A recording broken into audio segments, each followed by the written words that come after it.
వనపర్తి జిల్లాలో కురిసిన అకాల వర్షాలకు వేల ఎకరాల్లో వరి పంటలు నేలకొరిగాయి. ఈదురుగాలులతో కూడిన భారీ వర్షాలకు పంట దెబ్బతినడంతో రైతులు నష్టాల్లో కూరుకుపోయారు.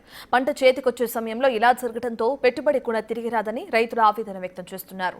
వనపర్తి జిల్లాలో వేల ఎకరాల్లో నష్టపోయిన రైతులకు ప్రభుత్వం సహాయం అందించాలని వరి రైతులు కోరుతున్నారు. దీనికి సంబంధించిన మరింత సమాచారాన్ని మా ప్రతినిధి శంకర్ అందిస్తారు. రాత్రి కురిసిన అకాల వర్షాలకు ఉమ్మడి పాలమూరు జిల్లా వ్యాప్తంగా ఉన్నటువంటి వరి చేలన్నీ కూడా నేల కురగడంతో వరి రైతులు పూర్తిగా ఇబ్బందులు పడుతున్నారు. వరి పంట వేసి చేతికి వచ్చే సమయంలో ఇట్లా జరగడంతో ఒక్కసారిగా తీవ్ర నష్టం జరుగుతుందని చెప్పి కూడా పంటలకు సంబంధించినటువంటి రైతులు ఆవేదన వ్యక్తం చేస్తున్నటువంటి పరిస్థితి ఉమ్మడి పాలమూరు జిల్లా వ్యాప్తంగా కనిపిస్తుంది. ప్రజెంట్ మనం చూస్తున్నాం, ఇక్కడ మనకు విజువల్స్ లో చూస్తే ఈ వరి పంట అంతా కూడా తొందరలోనే చేతికి రాబోతుంది.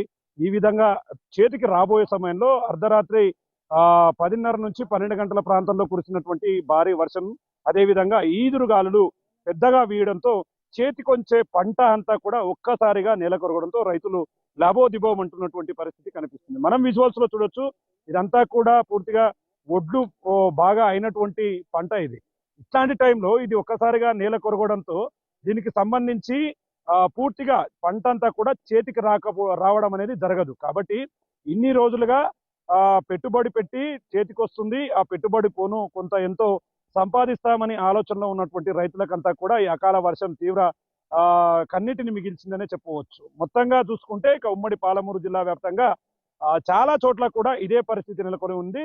వందల ఎకరాల్లో ఈ విధంగా పంట నష్టం జరిగిందని చెప్పి కూడా మొత్తంగా రైతులు ఆవేదన వ్యక్తం చేస్తున్నటువంటి పరిస్థితి అయితే కనిపిస్తుంది. ఇక ముఖ్యంగా మనకు దీనికి సంబంధించి ఇక్కడ ఈ పంటకు సంబంధించినటువంటి రైతు మనతో ఉన్నాడు. ఆయనతో కూడా మాట్లాడదాం. అసలు ఏం జరిగింది, ఆయన పంటకు సంబంధించి ఎంత మేర నష్టపోయాడని ఆయన అడిగి తెలుసుకునే ప్రయత్నం చేద్దాం. అన్న, చెప్పండి, ఏ టైంలో వర్షం వచ్చింది, ఏ టైంలో ఇదంతా జరిగింది? అంటే చూస్తుంటే మొత్తం చేలంతా కూడా ఒక్కసారిగా నేల కొరిగింది. ఎట్లా చూస్తారు? రాత్రి 9 గంటలకు గాలి స్టార్ట్ అయింది, వర్షం స్టార్ట్ అయింది. అప్పటికి 10 గంటలకు వచ్చేసరికి 10-10:30కు వచ్చేసరికి బంద్ అయింది. కానీ ఏమి మొత్తం పడిపోయింది. అప్పటికి మాడి చెట్టు పడిపోయింది, మామిడికాయలు పడిపోయింది, వర్షం ఏం లేదు, నాడు కూడా ఇది. ఇది ఒక ఎకరకు వచ్చేసి దాదాపు 35-40 వేల ఖర్చు. ఈ 3 నెలలు 4 నెలలు కష్టపడితే 5 నెలలు కష్టపడితే కూడా ఎకరకు 10,000 మిగిలేదు. కౌలు పొలాలు చేసి అవి పోయినాయి, ఇవి పోయినాయి, ఏవి చేతికొచ్చే పరిస్థితి లేదు. ఇంకా అంటే అన్న, మీరు మొత్తం ఎన్ని ఎకరాల్లో సాగు చేశారు? ఇప్పుడు మొత్తం ఎన్ని ఎకరాల్లో సాగు, దానికి పెట్టుబడి ఎంత ఉంటుంది మొత్తంగా? ఇప్పుడు ఈ నష్టంని ఎట్లా చూస్తారు? 10 ఎకరాలు నాటిన నేను. దాదాపు ఇప్పటికి 3,40,000 రూపాయలు ఇప్పటికి పెట్టుబడి జరిగింది. అంటే ఇంకొక 15 రోజులు అయితే కోత కోసేది ఇది. ఆ కోతకు సంబంధించి కూడా మళ్ళీ అప్పుడు కూడా కోయనికి ట్రాక్టర్లకు మళ్ళీ ఎకరకు దాదాపు ఒక 5-6 వేలు వస్తుంది. అప్పుడు కూడా ఖర్చు. అంటే దాదాపు ఒక ఎకరాకు వచ్చేసి మనం నాటినప్పటి నుంచి లాస్ట్ వరకు 40,000 రూపాయలు ఖర్చు వస్తుంది. అంటే దాదాపు ఈ 10 ఎకరాలకు సంబంధించి 4 లక్షల రూపాయలు ఖర్చు వచ్చేది. మనకు పంట చేతికి వచ్చినాక కోస్తే అప్పుడు కానీ ఈ 5 నెలలు కష్టపడితే మనకు మిగిలేది ఓ ఎకరా మళ్ళీ 10,000-12,000 మిగిలేది. అంటే పరిస్థితి 1,00,00,000 మిగిలేది. ఇప్పుడు 1,00,00,000 పోతుంది, ఉన్న పెట్టుబడి పోతుంది, ఏమీ రాదు. అంటే మీరు ఏం కోరుకుంటున్నారు మరి? అంటే అకాల వర్షంతో ఇది జరిగింది, ప్రకృతి వైపరీత్యం ఇదంతా కూడా. దీన్ని ఇంకా గవర్నమెంట్ ఆలోచన చేసి నష్టపరిహారం కింద ఏమి ఇస్తారు, ఏం చేస్తారు, ఇస్తారా ఇయ్యారా అనేది మనకు తెలియదు. అది వాళ్ళ మీద ఆధారపడి, ఆఫీసర్ల మీద ఆధారపడి ఉంటుంది.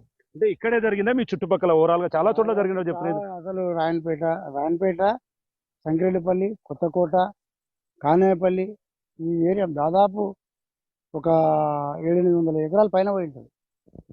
చూస్తున్నాం, మొత్తంగా ఉమ్మడి పాలమూరు జిల్లా వ్యాప్తంగా తీసుకుంటే 700 పైచిలకు, అంటే కొన్ని చోట్ల 700 ఎకరాలు ఉంది. ఉమ్మడి పాలమూరు జిల్లా వ్యాప్తంగా వేల ఎకరాలలో ఈ యొక్క వరి అనేది పూర్తిగా నేలమట్టం కావడం, పెట్టుబడి పెట్టి మరో 15 రోజుల్లో చేతికి వస్తున్న సమయంలో ఇలా జరగడం తమకెంతో నష్టాన్ని చేకూర్చే విధంగా ఉందని చెప్పి కూడా రైతులు ఆవేదన వ్యక్తం చేస్తున్నటువంటి పరిస్థితి కనిపిస్తుంది. ఇది ఓవరాల్ గా రాత్రి కురిసినటువంటి అకాల వర్షంలో నష్టపోయినటువంటి పంటల వివరాలకు సంబంధించినటువంటి update. Camera person Nageshwar, Shankar Goud, big TV, Wanaparthy జిల్లా.